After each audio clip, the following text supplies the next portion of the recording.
Edustaja Viitala. Olemme joutuneet valitettavasti lukemaan liikaa halveksuttavista tapauksista, joissa miehet vähättelevät ja suorastaan halventavat naisia. Yhä useampi nainen on myös joutunut kohtaamaan väkivallan tekoja.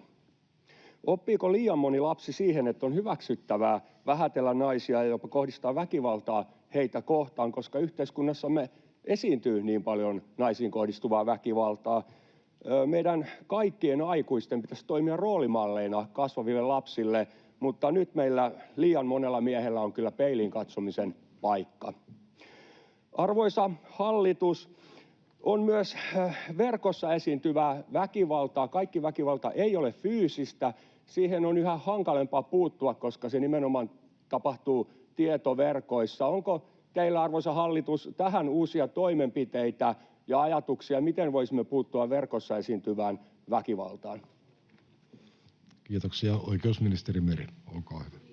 Tärkeä kysymys. Kuten tuossa aikaisemmassa vastauksessa yritin hieman avata, niin ensinnäkin se, että onko joku teko, onko se todellinen vai ei, niin sitä on hyvin vaikea erottaa. Ja kyllä se on erittäin tärkeää, miten meistä jokainen käyttäytyy, oli sitten nainen, mies, tyttö tai poika, että miten me toisiamme kohtelemme, miten me toisillemme puhumme. Ja tämäkin keskustelu on erittäin tärkeä viesti kaikille, ketä tätä katsoo, että väkivalta ei ole koskaan minkäänlainen ratkaisu yhteenkään mihinkään asiaan.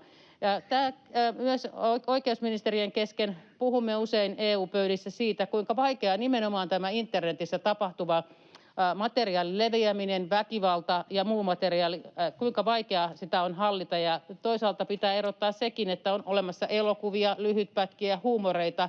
Kriminalisointi näissä asioissa on hyvin haasteellista, mutta ei koskaan mahdotonta. Ja sitten toisaalta se tutkinta pitää olla myös sellaista, että siihen on riittävästi osaavia henkilöitä. Kiitoksia. Edustaja Diarra, olkaa hyvä. Arvoisa puhemies! Pari- ja lähisuhdeväkivallan uhrien määrä kasvoi viime vuonna 5%, ja aikuista uhreista selvästi suurin osa, 75%, oli naisia. Näin poikkeuksellinen kasvu vaatisi hallitukselta välittömiä toimia. Tällä hetkellä me emme kuitenkaan tiedä kansakuntana, että mistä tämä kehitys johtuu. Onko taustalla naisvihamielisyyden voimistuminen, naisvihamiesten sosiaalisen median sisältöjen leviäminen vai nuorten miesten radikalisoituminen? Vai kenties taloudellisen ahdingon lisääntyminen, palveluiden heikentyminen, väkivallan parempi tunnistaminen vai joku aivan muu ilmiö? Mikäli emme tiedä, mistä tämä ilmiö johtuu, minkä takia väkivalta kasvaa perheissä, emme voi ratkaista tätä ongelmaa, joka ei ole vain kammottava, vaan aidosti hengenvaarallinen, jopa kansallinen hätätila. Kysynkin ministereiltä, miksi hallitus ei ole selvittänyt tämän hälyttävän kehityksen syitä ja milloin hallitus aikoo selvittää, mistä tämä kehitys johtuu ja milloin hallitus tunnustaa tämän asian kansallisena turvallisuuskysymyksenä niin kuin Ranskassa. Kiitos. Kiitoksia. Ministeri Grahn-Laasonen, olkaa hyvä. Arvoisa puhemies! Suomessa tehdään laadukasta tutkimusta ja tämä on vahvasti meidän muun muassa THL:n ja muidenkin viranomaisten tutkinnassa, eli mitkä ovat tekijät taustalla lähisuhdeväkivallassa. Tämä on äärimmäisen vakava asia. Kiitos siitä, että oppositiokin nostaa sitä. Haluan mainita 2 konkreettista asiaa, joita tällä hallituskaudella on tehty tälle asialle. Toinen niistä on lähisuhdeväkivallan sovittelun kielto, joka oli erittäin tärkeä ja merkittävä päätös. Lähisuhdeväkivaltaa ei voi sovitella.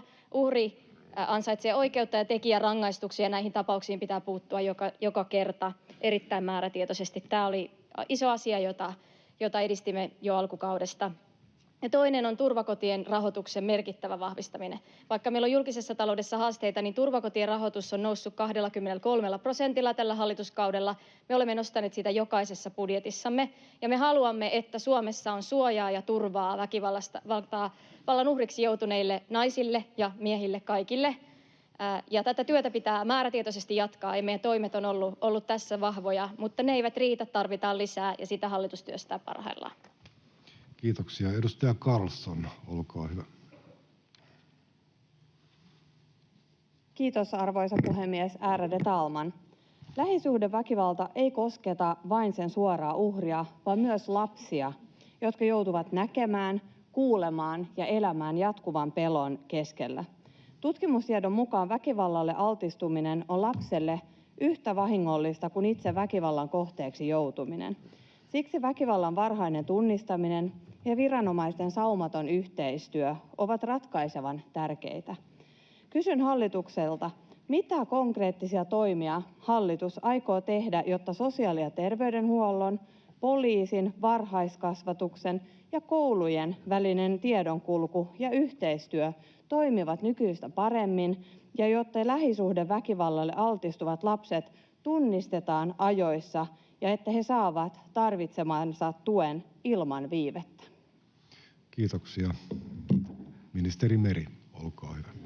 Kiitos, arvoisa puhemies. Me teemme valtavasti työtä eri sektorilainsäädännöissä siitä, että tieto kulkisi paremmin. Ja jos otan esimerkiksi konkreettisia asioita, meiltä lähti, pyydän kaikkia tutustumaan tämän naisiin kohdistuvan väkivallan direktiivin täytäntöönpano on meneillään, niin se lähti lausunnolle ja sinne on tulossa muun muassa se uudistus ehdotetaan esitutkintalakiin, että seksuaalirikoksen tai lähisuhdeväkivallan asianomistajan kohdistuvan väkivallan riskin ja suojelun tarpeen arviointia pitää jatkuvasti ja uudelleen tehdä, mikäli tämmöistä perheessä havaitaan. Ja tämä on esimerkiksi erittäin tärkeä uudistus, että pitää viranomaisten olla hereillä siinä, että jos on tapahtunut väkivaltaa tai sen uhkaa perheessä, niin tätä täytyy selvittää, että onko siellä mahdollista, että perhe joutuu väkivallan uhriksi. Ja pyydän tutustumaan tähän esitykseen. Tämä on lähtenyt juuri lausunnoille ja siellä on esimerkiksi tällainen pykälä, mutta tiedonvaihto, sen parantaminen on äärimmäisen tärkeää aivan kaikessa. Jos tieto ei kulje,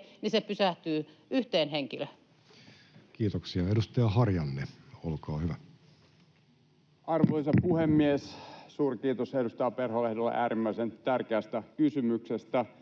Naisviha on lähisuhdeväkivaltaa paljon suurempi ja laajempi ilmiö, ja tietysti verkossa ja sosiaalisessa mediassa äärimmäisen leviää valitettavan tehokkaasti.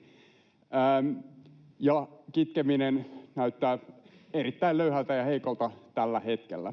Ja itse asiassa tutkimustulokset viittaa siihen, että esimerkiksi verkkopalvelu X:ssä ajan viettäminen äärioikeistolaistaa ja kremmielistää omaa ajattelua sen lisäksi, että siellä leviää nimenomaan naisvihan kaltainen ääriajattelu. Ja olisin kysynyt hallitukselta, mitä te teette sen eteen, että Eurooppa varsinkin tarttuisi ja saisi nämä alustat paremmin vastuuseen siitä, mitä siellä tapahtuu, ja miten tässä valossa näyttäytyy se, että esimerkiksi valtioneuvosto itse on edelleen aktiivinen esimerkiksi täällä X-palvelussa. Kiitoksia. Ministeri Grahn-Laasonen, olkaa hyvä. Kiitos, arvoisa puhemies, ja kiitos kysymyksestä. Tämähän on ajankohtainen teema myös EU-tasolla, ja siitä vastaa vielä meidän oma komissaarimme Henna Virkkunen. Ja tätä työtä eli alustojen vastuuta tarvitaan lisää, ja sääntelyä, regulaatiota, algoritmien koukuttavuutta, mutta myös sisältöä pitää kontrolloida enemmän. Se on semmoinen teknologinen vauhti, mikä kiihtyy, missä lainsäätäjät ja Eurooppa ei ole täysin pysynyt mukana, ja nämä jättialustat täytyy pystyä saattamaan vastuuseen. Tämä oli ajankohtaista juuri eilen, kun julkistettiin tutkittua tietoa ja työryhmäraporttia lasten ja nuorten sosiaalisen median haitoista ja mahdollisista sosiaalisen median käytön rajoittamisesta. Ja kyllä siellä näkyy se, että sosiaalisen median algoritmien toimintalogiikka lähtee siitä, että ei kovin monen klikkauksen päässä ole sen tyyppiset sisällöt, jotka lietsoo väkivaltaa, naisvihaa, jotka lietsoo sellaisia haitallisia sisältöjä, jotka ei esimerkiksi sovi lasten ja nuorten aivoille, mutta ei kyllä yhdenkään ihmisen aivoille. Sen lisäksi se seksuaalinen häirintä, rikollisuus, deepfake, kaikki mitä tässä on jo tullut mainituksi, myöskin esimerkiksi väkivallan kuvaaminen verkkoon, niin on asioita, joihin täytyy pystyä lainsäätäjän puuttumaan Eurooppa-tasolla, ja Suomi tietysti tukee sitä, mutta myös kansallisesti. Kiitoksia. Edustaja Kontula, olkaa hyvä. Arvoisa puhemies, vaikka väkivalta on sukupuolittunutta, miehet kokevat fyysistä väkivaltaa suurin piirtein saman verran kuin naiset ja transryhmät todennäköisesti vielä enemmän. Taustalla on kulttuuri, jossa ajatellaan, että konflikteihin voidaan ja pitää reagoida väkivallalla, ja se kulttuuri on jaettu siitä huolimatta, että eri sukupuoliin se kohdistuu erilaisin tavoin. Jos me ikinä halutaan tästä kulttuurista eroon, ratkaisevaa olisi puuttua lasten ja erityisesti alle kouluikäisten lasten kokemaan lähisuhdeväkivaltaan, jossa tekijöinä on molemmat vanhemmat ja muut huoltajat, joka siirtää väkivaltaisia käyttäytymismalleja seuraavalle sukupolville ja joka on edelleen raskaasti stigmatisoiva ja leimaava. Mitkään turvakodit tai rikosoikeus ei ratkaise etukäteen väkivaltaa, vaan pyrkii korjaamaan tilannetta vasta jälkikäteen. Mä kysyn vastaavalta ministeriltä, mitä tälle ollaan tekemässä? Kiitoksia. Pääministeri Orpo, olkaa hyvä. Arvoisa puhemies! Edustaja Kontula nosti kyllä aivan oleellisen asian esille. Jos me haluamme saada tämän katkeamaan, jos me halutaan suojella myös näissä tilanteissa meidän lapsia ja nuoria, niin mielestäni ajatus siitä, että Suomeen säädetään ja me kriminalisoimme lapsirauharikokset. Se, että altistetaan pienet lapset kotona näkemään, kokemaan lähisuhdeväkivaltaa, se pitää kriminalisoida. Tästä on selvitys oikeusministeriössä käynnissä, ja minusta tämä on erittäin tuettava ja edistettävä lakihanke. Kiitoksia. Annan vielä vastauspuheenvuoron opetusministeri Adlercreutzille, koska aikaa jäi käyttämättä. Olkaa hyvä. Arvoisa puhemies, ärade talman! On toki myöskin niin, että asenteita muokataan paitsi kodeissa myöskin varhaiskasvatuksessa ja koulussa.